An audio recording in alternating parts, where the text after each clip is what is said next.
الله الله الله الله الله يا ربي يا الله الله يا ربي يا الله لا إله إلا الله لا إله إلا الله لا إله إلا الله محمد رسول الله محمد رسول. الحمد لله رب العالمين والصلاة والسلام على عبده ورسوله وخيرته من خلقه محمد وعلى آله وصحبه ومن دعا بدعوته إلى يوم الدين. أما بعد فأعوذ بالله من الشيطان الرجيم إنك لا تهدي من أحببت ولكن الله يهدي من يشاء وهو أعلم بالمهتدين. محترم حاضرین، کتاب التوحید کا 17واں باب سورہ قصص کی اسی آیت پر جو آیت نمبر 56 ہے قائم کیا گیا ہے. باب قول اللہ تعالی انک لا تہدی من احببت، اور اس کے تحت ایک حدیث ذکر کی گئی. یہ باب در حقیقت ان لوگوں پر رد کرنے کے لیے خاص طریقے سے لایا گیا ہے جو اللہ کے علاوہ کی پرستش کرتے ہیں، جو اللہ کے علاوہ کی عبادت کرتے ہیں، جو اللہ کے علاوہ کو پکارتے ہیں حصول نفع کے لیے اور دفع ضرر کے لیے، اور یہ اعتقاد رکھتے ہیں اللہ کے علاوہ کے تعلق سے کہ وہ کائنات میں تصرف کرتے ہیں، کرامت کے زور پر کائنات میں تصرف کرتے ہیں. یہ نظریہ ہے، انتہائی باطل نظریہ ہے. اس آیت پر اگر غور کیا جائے انک لا تہدی من احببت، تو انشاءاللہ تعالی قلب و دماغ پر جہالت کا اور شرک کا پڑا ہوا پردہ ہٹ جائے گا. اس آیت میں اللہ رب العالمین اپنے نبی سے کہہ رہا ہے انک لا تہدی من احببت، اے نبی جس کو آپ چاہیں، جس کی ہدایت کی آپ کو خواہش ہو، انتہائی خواہش کے باوجود بھی، محبت اور چاہت کے باوجود بھی جس کو آپ چاہیں وہ ہدایت یافتہ ہو جائے، ایسا نہیں. آپ ہدایت نہیں دے سکتے اس شخص کو جس کو آپ ہدایت دینا چاہتے ہیں، جس کی ہدایت کی آپ کو فکر ہو. اللہ ہو ولیکن اللہ یہدی من یشاء، اللہ تعالیٰ جس کو چاہے ہدایت دے. ہدایت دینا صرف اللہ کے ہاتھ میں. جب نبی صلی اللہ علیہ وسلم اپنے کسی محبوب کو راہ راست پر لگا نہیں سکتے، حق قبول کرنے کی توفیق ارزانی نہیں کر سکتے، تو دنیا کا اور دوسرا شخص، کوئی دوسرا شخص کیسے کسی کو ہدایت دے سکتا، کیسے کسی کی تکلیف کو دور کر سکتا؟ تو تکلیفوں کا دور کرنا، نفع سے نوازنا، گناہوں کا بخشنا اور دلوں کو حق کی ہدایت دینا، یہ صرف اللہ کا کام ہے. اگر اللہ کے علاوہ کسی کو یہ حق ہوتا اور کسی اور کے حق میں ہوتا تو نبی صلی اللہ علیہ وسلم اس کے سب سے زیادہ حقدار تھے.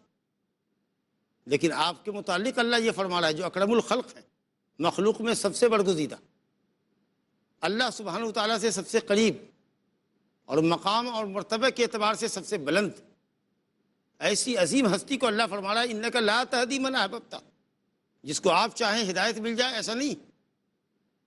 اللہ اللہ ہے، وہی لائق بندگی ہے، وہی مالک کون و مکان ہے. وہ جس کو چاہے ہدایت دے، جس کو چاہے ہدایت سے محروم کر دے. اس کے علاوہ کائنات میں کوئی ہستی نہیں. خود نبی صلی اللہ علیہ وسلم اپنے نفع اور نقصان کے مالک نہیں. اللہ تعالیٰ نے فرمایا قل لا املک لنفسی نفعا ولا ضرا الا ما شاء اللہ ولو كنت اعلم الغیب لاستکثرت من الخیر وما مسنی السوء ان انا الا نذیر وبشیر لقوم یؤمنون. سورہ اعراف آیت نمبر 188 میں اللہ فرماتا ہے کہہ دیجئے لوگوں کو، اے نبی آپ کہہ دیجئے لوگوں کو کہ میں اپنے نفس کے نفع نقصان کا مالک نہیں ہوں، مگر جتنا اللہ چاہے، جتنا مقدر کیا ہے اس میں خیر وہی ملے گا. جو شر میرے مقدر میں ہے، جو تکلیف مقدر میں، اس سے مجھ کو نہیں گزرنا ہے. جنگی عہد میں کس طرح کی شدید تکلیف سے آپ دوچار ہوئے. اگر میرے اختیار میں ہوتا، اگر میں غیب داں ہوتا تو خیر ہی خیر اپنے لیے جمع کرتا، کبھی کوئی شر، کوئی تکلیف مجھے چھوتی بھی نہیں. میرا کام تو صرف تم کو اللہ کے عذاب سے ڈرانا ہے اور جنت کی بشارت دینا ہے. میں مومنوں کے لیے اللہ کی طرف سے نذیر اور بشیر ہوں. وہ سورہ انعام آیت نمبر 50 میں اللہ تعالیٰ فرماتا ہے قل لا اقول لكم عندي خزائن اللہ ولا اعلم الغیب ولا اقول لكم انی ملک ان اتبع الا ما یوحى الی۔ اے لوگو، میں تم سے یہ نہیں کہتا اور نہ میں نے کبھی کہا ہے کہ میرے پاس اللہ کے خزانے جس کو جو چاہوں دے دوں اور تم جو مجھ سے مانگ لو۔ میں نے کبھی ایسا نہیں کہا کہ میرے پاس اللہ کے خزانے۔ میں نے یہ بھی نہیں کہا کہ میں غیب نہ ہوں۔ کیسی صراحت! عقل پہ پردہ پڑا ہوا ہو، دل پہ کفر و جہالت کا پردہ پڑا ہوا ہو تو اور بات ہے، ورنہ کیسی واضح آیت ہے۔ میں یہ نہیں کہتا کہ میں غیب جاؤں، اور میں نے تم سے یہ بھی نہیں کہا کہ میں فرشتہ ہوں، انی ملک ان اتبع الا ما یوحى الی۔ جو اللہ سبحانہ وتعالیٰ کی وحی مجھ پر نازل ہوتی ہے، جو کلام اس کا میرے اوپر اترتا ہے، میں اس وحی کی، اس شریعت کی پیروی کرنے والا ہوں اور تمہیں اللہ سبحانہ وتعالیٰ کے دین کی طرف بلانے والا ہوں۔ میں اس کا میسنجر ہوں، میں اس کا رسول ہوں۔ یہ ہے نبی صاحب کی پوزیشن۔ اللہ نے آپ کے ہاتھ میں ہدایت نہیں رکھی، ہدایت اللہ کے ہاتھ میں۔ رب العالمین فرماتا ہے لیس علیک ھداھم ولکن اللہ یہدی من یشاء۔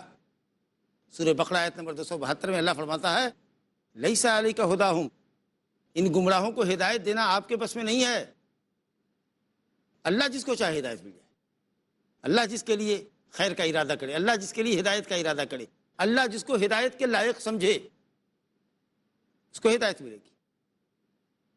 سورہ یوسف آیت نمبر 103 میں اللہ فرماتا ہے وما اکثر الناس ولو حرصت بمؤمنین۔ لوگوں کی اکثریت آپ کی خواہش اور چاہت کے باوجود بھی اے نبی مومن نہیں ہو سکتی۔ آپ کی تو چاہتے کہ سب مومن ہو جائے، لیکن بھاری اکثریت، لوگوں کی بھاری اکثریت آپ کی ہزار خواہش کے باوجود بھی ایمان نہیں لا سکتی۔ سوچیے کیسی واضح ہدایات موجود ہیں۔ ہدایت صرف اللہ کے ہاتھ میں۔ اللہ ہم سب کی ہدایت فرمائے، ہماری دستگیری فرمائے، مرتے دم تک اللہ اپنے صراط مستقیم پر ہم کو، پوری امت کو قائم رکھے۔ تب اگر کوئی آپ سے یہ پوچھے کہ سورہ شورى کی 52 نمبر کی آیت جس میں اللہ نے فرمایا ہے وَإِنَّكَ لَتَهْدِي إِلَىٰ صِرَاطٍ مُسْتَقِيمٍ، اے نبی آپ سیدھے راستے کی ہدایت دیتے ہیں، اس کا کیا مطلب ہوگا؟ وَإِنَّكَ لَتَهْدِي إِلَىٰ صِرَاطٍ مُسْتَقِيمٍ، اور یہاں اللہ کہا إِنَّكَ لَا تَهْدِي مَنْ أَحْبَبْتَ، آپ جس کو چاہیں اس کو ہدایت نہیں دے سکتے۔ الحمدللہ کوئی تعارض نہیں ہے۔ ہدایت دو معنی میں آتی، ہدایت دلالت اور ارشاد کے معنی، رہنمائی کرنا، راہ دکھانا۔ تو راہ دکھانے کا کام تو نبی کا ہے، نبی تو اس لیے آتے ہیں کہ راہ دکھائیں، اور نبی کے وارثین، انبیاء کے وارثین علماء کرام، ان کی بھی ذمہ داری ہے کہ وہ حق کی راہ دکھائیں۔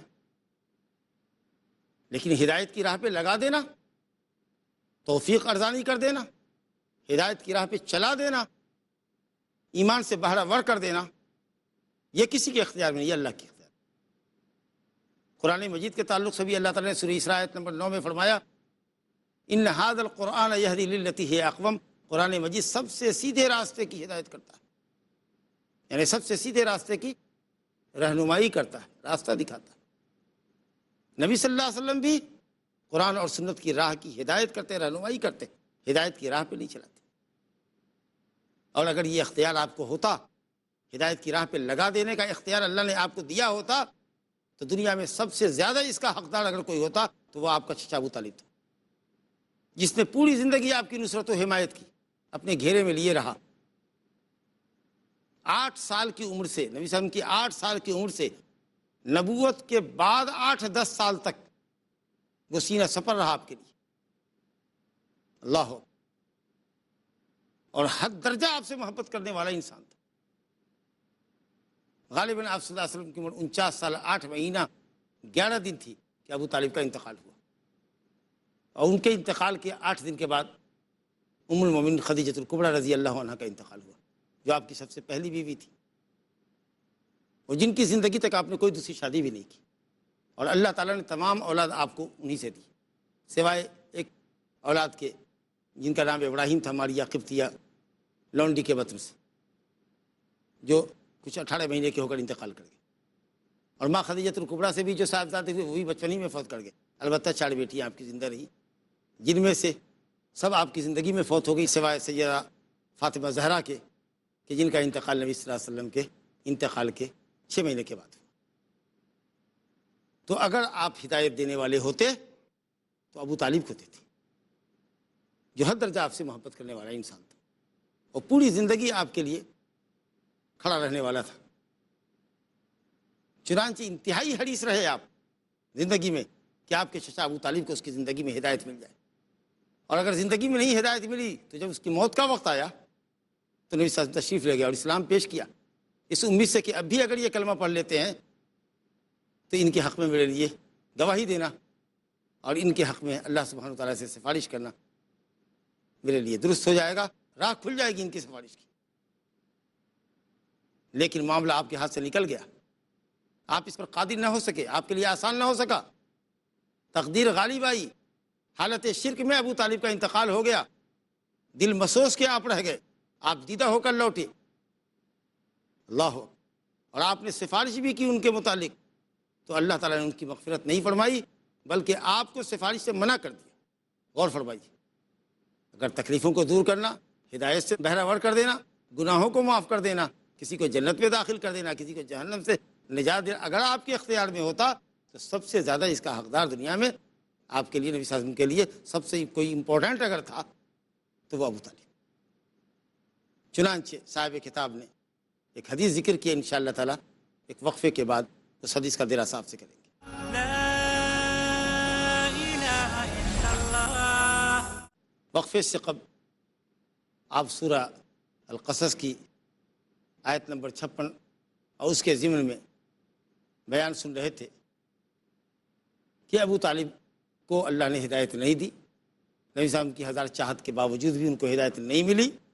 اس سلسلے میں امام محمد ابن عبد الوہاب رحمہ اللہ نے اس آیت کی تفسیر میں صحیح ہے ان کی ایک روایت ذکر کی ہے، جو روایت ہے سعید ابن المسیب رحمہ اللہ سے، وہ اپنے والد سے روایت کرتے ہیں، اور ان کے والد مسیب ابن حزن ابن ابی وہب المخزومی، ان کے والد مسیب یہ مسلمان ہوئے، اور سعید کے دادا حزن وہ بھی مسلمان، حضرت عثمان غنی رضی اللہ عنہ کی خلافت میں انتقال کیا والد نے، اور دادا نے یمامہ کی جنگ میں مسلمہ کذاب سے لڑتے ہوئے جام شہادت نوش کیا۔ تو باپ دادا ان کے صحابی ہیں اور خود بڑے بزرگ، بڑے عالم، تابعین کے سردار ہیں علم کے اعتبار سے۔ سعید بن مسیب کہتے ہیں، اپنے والد سے روایت کرتے ہیں کہ جب ابو طالب کی وفات کا وقت ہوا، لما حضر ابا طالب الوفات، جب وفات حاضر ہوئی، مطلب جب وفات کی علامات ظاہر ہوئی، لگا کہ اب یہ آدمی چلا جائے گا، لیکن ابھی ہوش و حواس میں تھا، کیونکہ گفتگو جو ہو رہی ہے آپ نے اسلام ان کے سامنے پیش کیا، پھر وہاں جو معارضین بیٹھے تھے اعدائی اسلام، انہوں نے معارضہ کیا، پھر دوبارہ آپ نے پیش کیا، پھر معارضہ کیا، پھر ابو طالب نے کوئی جواب دیا، یہ سب بات بتا رہی کہ ابھی ابو طالب ہوش و حواس میں تھے۔ تو علامات موت ظاہر ہوئی تھی، لیکن سکرات الموت کا عالم نہیں تھا، جان لڑکھڑے پر نہیں تھی، جہاں توبہ قبول نہیں ہوتی یا جس وقت کا ایمان نفع بخش نہیں ہوتا۔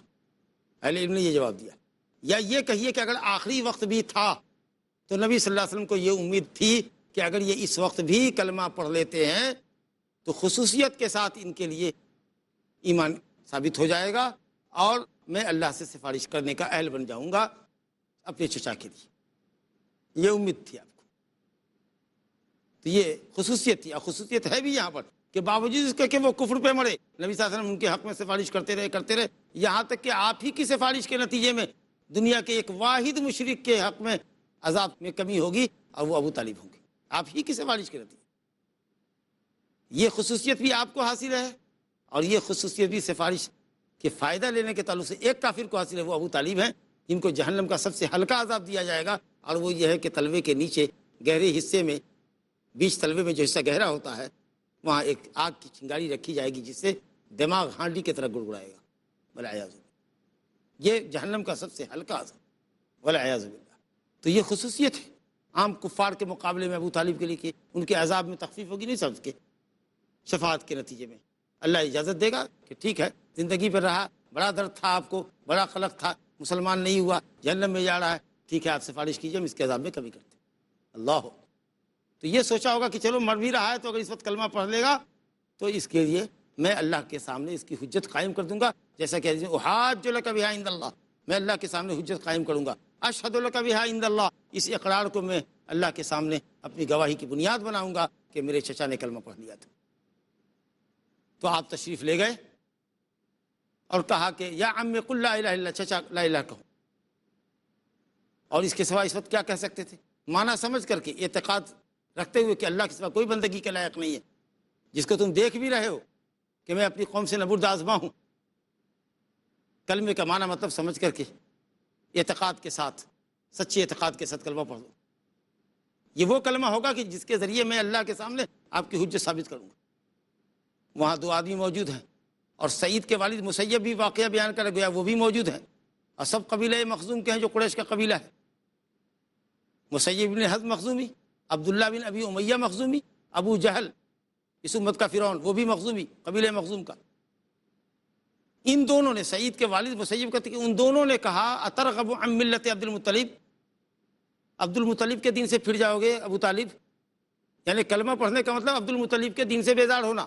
عبد المطلب کا دین تھا اولیاء اللہ کو پکارنا، غیر اللہ کو پکارنا. اس کلمے کا مطلب ہی یہی ہے کہ سارے معبودوں سے رشتہ توڑو، صرف ایک معبود حقیقی اللہ سے رشتہ جوڑو. لوگ آج اس کلمے کو پڑھ بھی رہے ہیں اور نہ جانے کہاں کہاں جبین نیاز جھکا رہے ہیں، کہاں کہاں ہاتھ پسار رہے ہیں، کہاں کہاں گھٹنے ٹیک رہے ہیں، کہاں کہاں سجدے کر رہے ہیں غیر اللہ کے لیے. سوچئے کلمے کی حقیقت کو، کلمے کے معنی کو ابو جہل امت کے بہت سے لوگوں کے مقابلے میں جو شرک کرتے نظر آ رہے ہیں زیادہ جانتا تھا. اس کلمے کا مطلب یہ ہوگا باپ دادا کے دین سے بیزاری، غیر اللہ پرستی کا انکار اور صرف ایک اللہ کی بندگی کا اقرار. عبد المطلب موت کے وقت میں باپ دادا کا دین چھوڑو گے. اور یہ کتنی ملعون حجت ہے کہ اہل باطل ہمیشہ یہی حجت پیش کرے. باپ دادا کو ہم نے دیکھا، اپنے بڑوں کو ایسا کرتے ہوئے پایا ہے. حق کی راہ میں سب سے بڑی رکاوٹ یہی بنتی. اور یہ اتنی بڑی دلیل ہوتی ہے ان کی نگاہ میں کہ اس کے علاوہ کوئی دلیل ان کو سوجی بھی نہیں. یہ نہیں اپنے معبودوں کی خوبی بیان کرنے لگے، کہا نہیں نہیں ہمارے باپ دادا کا دین ہے، بس ہم کو ہمارے باپ دادا کا دین بہت پسند ہے. نیچرلی آدمی اس طرف مائل ہوتا ہے، اللہ یہ کہ اللہ تعالیٰ کسی کو عقل دے، سمجھ دے. تب یہی دلیل تھی، سب سے مضبوط دلیل سمجھ کے پیش کیا. اللہ معارضہ کیا، آپ کے سامنے معارضہ کیا ان دونوں نے، عبداللہ بن ابی امیہ نے اور ابو جہل. پھر آپ نے کہا یا عم قل لا الہ الا اللہ، اسی کلمے کا آپ نے اعادہ کیا. آپ نے اعادہ کیا، انہوں نے بھی اعادہ کیا، ان دونوں نے بھی. اترغب عن ملت عبد المطلب، عبد المطلب کے دین سے پھر جاؤ گے، شرک و کفر سے توبہ کر لو گے، بندگی کو صرف اللہ کے لیے خالص کرنے کا عقیدہ لے کے مرنا چاہتے ہو، نہیں باپ دادا کے دین کو مت چھوڑو. اللہ آخری بات جو ابو طالب کے منہ سے نکلی، فکان آخر ما قال، آخری بات جو ابو طالب کے منہ سے نکلی، هو علی ملت عبد المطلب، وہ عبد المطلب کے ملت پر ہی رہے گا. اور راوی کہتے ہیں سعید کے والد، وابا ان یقول لا الہ الا اللہ، لا الہ کہنے کا اس نے انکار کر دیا. یہ کہنا کہ میں اپنے باپ دادا کے دین سے ہٹ نہیں سکتا، اس کا مطلب یہ کہ اس نے کلمہ انکار کر دیا. بڑے آپ دیدہ ہو گیا آپ لوگ. اور آپ نے کہا کہ میں دعا کروں گا اللہ سے، آپ کی مغفرت کے لیے دعا کروں گا جب تک مجھے منع نہ کر دیا جائے. لا استغفرن لک، قسم اللہ کی، لام قسمیہ ہے، قسم اللہ کی میں آپ کی مغفرت کی دعا کروں گا، ما لم انہ عنہ، جب تک منع نہ کر دیا جائے. چنانچہ اللہ تعالیٰ نے آیت اتار دی، سورہ توبہ آیت نمبر 113، ما کان للنبی والذین آمنوا ان یستغفروا للمشرکین ولو کانوا اولی قربى من بعد ما تبین لهم انهم اصحاب الجحیم. نبی کے لیے اور ایمان والوں کے لیے جائز نہیں ہے کہ وہ کسی مشرک کے لیے دعائے مغفرت کریں جب یہ بات معلوم ہو چکی ہے کہ وہ جہنمی ہے اور دائمی جہنمی ہے. تو مغفرت کی دعا کرنے کا کوئی حق نہیں ہے، جائز نہیں ہے، اللہ نے منع فرما دیا. آیت سورہ توبہ کی ہے.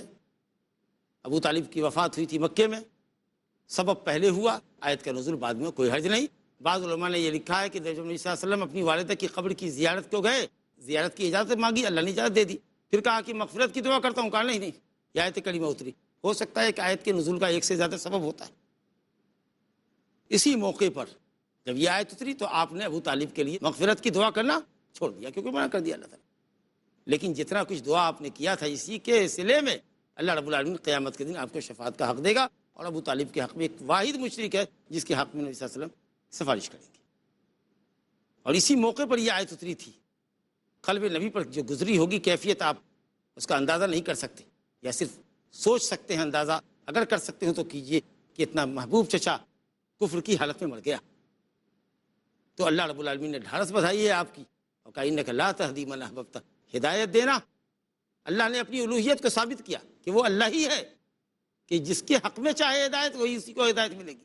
اللہ نہ چاہے تو اے نبی آپ اکرم الخلق ہو کر بھی، سب سے بزرگ ہستی ہو کے بھی کائنات کی، کسی کو ہدایت کی راہ پہ نہیں لگا سکتے. اللہ نے اس ذریعے اپنی الوہیت کو ثابت کر دی. اور اپنے علاوہ سب کی بے بسی کو بتا دیا۔ اور اس سے یہ بات بھی معلوم ہوئی کہ برے ساتھیوں کی صحبت کا انسان کے اوپر بہت برا اثر پڑتا ہے۔ ہدایت مقدر نہیں تھی، اس لیے وہ آدمی مسلمان نہیں ہوا، ورنہ کم رول ان برے ساتھیوں نے نہیں کیا تھا جنہوں نے منع کیا خیر کی راہ میں حارج بنے۔ اور یہ بھی بات معلوم ہوئی کہ ابو طالب کفر پہ مرے، ابو طالب اور ان کے آبا و اجداد کفر پہ مرے۔ بہت سارے لوگ ابو طالب کو مسلمان سمجھتے ہیں۔ اللہ تعالیٰ قرآن میں آیت اتارا انک لا تہدی من احببت، آپ جس کو چاہیں ہدایت نہیں دے سکتے، آپ کہتے ہیں وہ مسلمان تھے۔ حدیث ہے کہ سب سے ہلکا عذاب جہنم میں ابو طالب کو ہوگا، آپ اس کو مسلمان کر رہے ہیں۔ اور یہ کہ نبی صلی اللہ علیہ وسلم کی جفا کشی، دعوت تبلیغ کے لیے آپ کی تندہی اور آپ کی محنت و مشقت اور تکلیفوں پر صبر کرنے کا پتہ چلا کہ آپ اخیر تک بھاگتے رہے، ان کے پیچھے ہدایت کی دعوت پیش کرتے رہے، اور آپ کے سامنے معارضہ کرنے والے نے معارضہ کیا، کس قدر تکلیف آپ کو پہنچائی، اور آپ وہاں سے واپس آئے۔ بہرحال ہم اپنے لیے اور آپ سب کے لیے اور پوری ملت کے لیے، پوری انسانیت کے لیے ہم دعا کرتے ہیں کہ اللہ سبحانہ وتعالیٰ اپنے فضل سے ہمیں صراط مستقیم نصیب فرمائے، کتاب و سنت کی راہ دکھائے، حق پہ چلائے، اور حق پر ہی ہمارا اور آپ کا خاتمہ فرمائے، اور اللہ رب العالمین شرک سے، بدعات سے، معصیت کے کاموں سے اللہ محفوظ رکھے، اور اپنے نبی صلی اللہ علیہ وسلم کی شفاعت نصیب فرمائے۔ حقیقت یہ ہے کہ فرشتوں کے تعلق سے جو اللہ نے فرمایا کہ وہ اللہ کے عذاب سے لرزاں ترساں رہتے ہیں، ان سے کچھ امیدیں نہ رکھو، قیامت کے دن سفارش کریں گے اللہ کی ذات کے بعد۔ اور شفاعت کے باب میں جو حدیث آئی ہے اور آیات آئی ہے، اور یہ جو واقعہ ہے حضرت ابو طالب کے تعلق سے کہ نبی صلی اللہ علیہ وسلم کی کوشش کے باوجود بھی اس شخص نے کلمہ نہیں پڑھا اور حالت کفر میں اس کی موت ہوئی۔ حقیقت یہ کہ ان تین ابواب کو غور کیجئے تو شرک کی جڑ کٹ جاتی ہے دل سے، مگر اللہ تعالیٰ جس کو ہدایت دے وہی ہدایت یافتہ ہے۔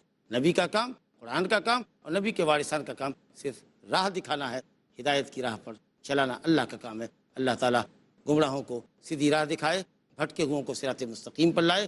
اللہ تعالیٰ ہماری آپ کی ملت کی دستگیری فرمائے اور کتاب و سنت کی راہ پر مرتے دم تک قائم رکھے۔ اللہ مسلمانوں کو، اسلام کو، اہل اسلام کو اللہ تعالیٰ غلبہ نصیب فرمائے۔ آمین۔ وصلی اللہ وسلم وبارک علی نبینا محمد وآلہ وصحبہ اجمعین۔ اللہ اللہ یا ربی یا اللہ، اللہ یا ربی یا اللہ۔ لا إله إلا الله، لا إله إلا الله، لا إله إلا الله، محمد رسول الله، محمد رسول الله. أرجو رضاك يا الله، أنت الرحيم يا الله، هبني عطاك يا الله، أنت الكريم منك العطاء يا الله، أنت العظيم يا الله، فيك الرجاء يا